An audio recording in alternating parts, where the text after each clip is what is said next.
కష్టపడినా ఎంత సంపాదించినా రూపాయి నిలబడిని కుటుంబాలు చాలా ఉన్నాయి. ఏదో ఒక రకమైన శాపం మమ్మల్ని ఏలుబడి చేస్తుందండి.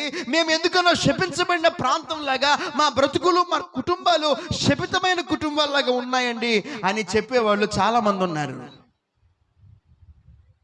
చీకటితో, అంధకారముతో, పాపముతో నిండిపోయిన బ్రతుకులు, జీవితాలు చాలా ఉన్నాయి ఈ రోజున.